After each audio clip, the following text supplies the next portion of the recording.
Good morning everyone. Today we're going to be continuing the chapter number 1 of science, class 8th, crop production and management, and we are going to be starting from the protection of crops from pests. So, in the previous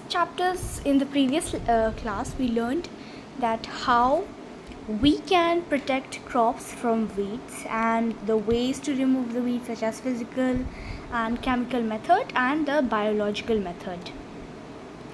And today we're going to be learning how to protect the crops from pests.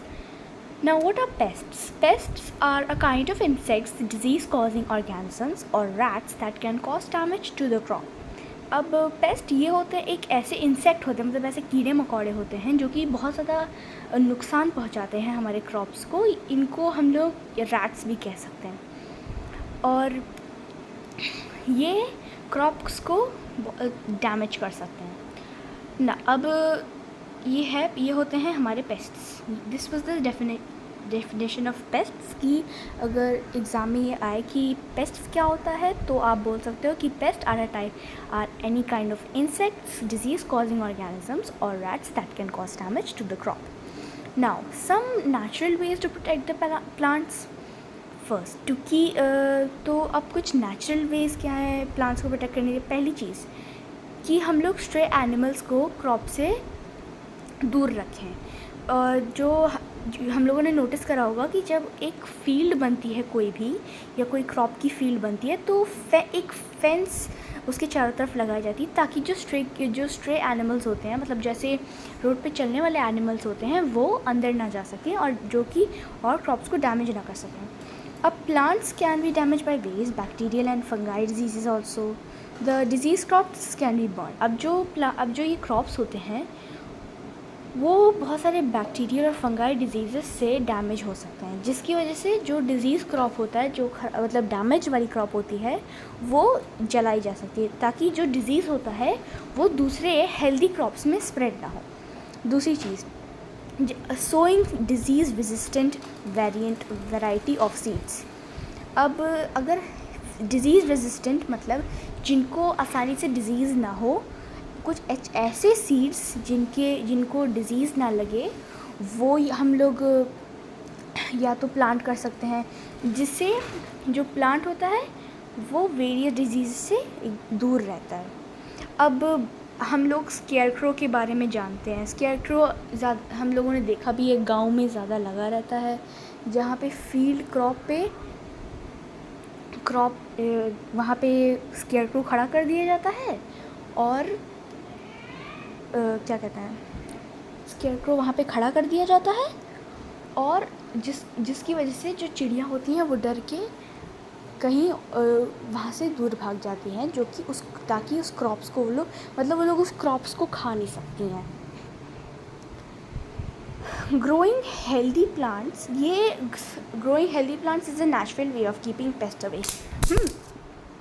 Natural plants healthy plants grow करना एक और natural way है जिससे pests दूर रह सकते हैं. Unhealthy plants ज़्यादातर टारगेट होते हैं पेस्ट्स के लिए. Other methods to protect crops. Pesticides. These are chemicals that kill only pests, do not harm अब पेस्टिसाइड्स क्या होते हैं? ये कुछ ऐसे केमिकल्स होते हैं जो कि सिर्फ और सिर्फ पेस्ट्स को स्प्रे, जिसके ऊपर हम लोग सिर्फ पेस्ट्स के ऊपर स्प्रे करते हैं. ये क्रॉप प्लांट को हार्म नहीं करता है, ठीक है. ये जब उसको स्प्रे करते हैं तो ये जनरली डिज़ोल्व हो जाता है पानी में और हैंड स्प्रेयर की मदद से इनको उनके ऊपर स्प्रे करा जाता है. ये जनरली वाटर में इनको डिज़ोल्व करा जाता है. अब इंसेक्टिसाइड्स ये सेम चीज़ है जो कि सिर्फ और सिर्फ इंसेक्ट्स को मारते हैं. बेनेजे हेक्साक्लोराइड और gammexane malathion and dimecron are some commonly used insecticides. जहाँ पे ज़्यादातर और जो लार्ज एरिया होता है वहाँ पे ऐसे एयरक्राफ्ट होता है जो कि इंसेक्टिसाइड्स को फील्ड पे स्प्रे करता है ऊपर से. रॉन्डिसाइड्स अब एक ऐसे साइड्स है जो कि सिर्फ रोडेंट्स को किल करते हैं। पेस्टिसाइड्स को यूज़ करना बहुत ही ईजी और इफ़ेक्टिव वे है ताकि वो पेस्ट को जल्दी मार सके। ये आसानी से हम लोग इसको स्टोर भी कर सकते हैं। In spite of these advantages, one should remember all the pesticides are toxic and should be handled with caution.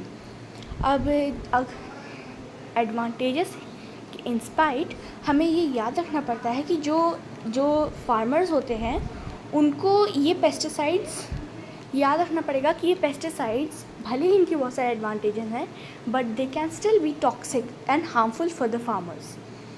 ये इसीलिए हमें इसको कॉशन के साथ मतलब बहुत ज़्यादा प्रिकॉशंस लेनी पड़ती हैं इसको यूज़ करते वक्त। हाँ, अब फार्मर्स जो लोग उसको जो पेस्टिसाइड को स्प्रे कर रहे होते हैं उनको बहुत ज़्यादा ख्याल रखना पड़ता है क्योंकि वाई बिकॉज़ ये सॉइल को बहुत आसानी से पल्यूट कर सकते हैं और water bodies eventually food chain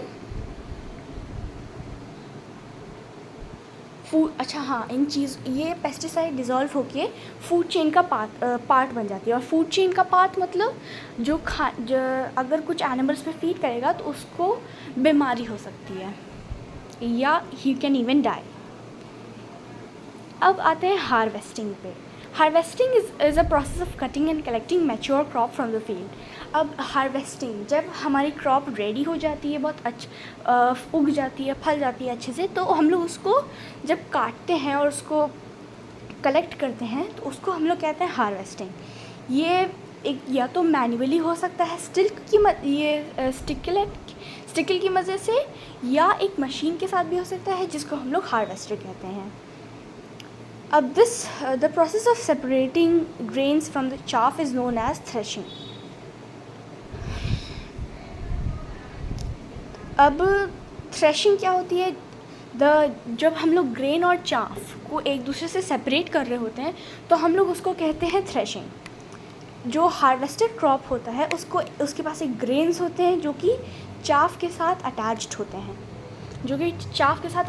जिनको सेपरेट करना ज़रूरी होता है, इसीलिए they are separated by the process of threshing. ये या तो मैन्युअली हो सकता है जब हम लोग क्रॉप्स को हार्वेस्ट करने के बाद बीट करें उसके ऊपर ऑन अ हार्ड सरफेस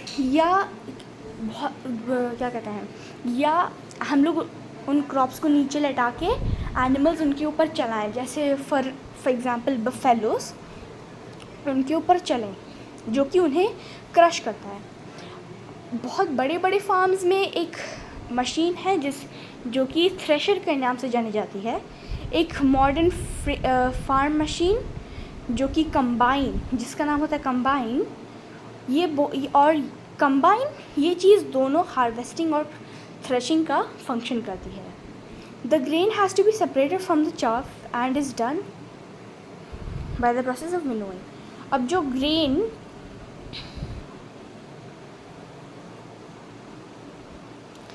जब उसको चाफ से सेपरेट करना होता है वो विनोइंग की प्रोसेस से डन होता है। कुछ लोग इन दिस मेथड मैन्युअली जब होता है,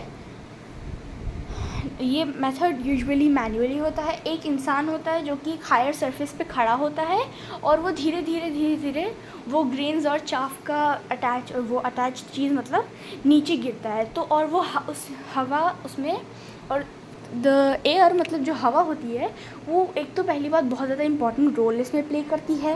क्यों करती है? क्योंकि direction of the wind matters in winnowing a lot. जब अगर एज चाफ और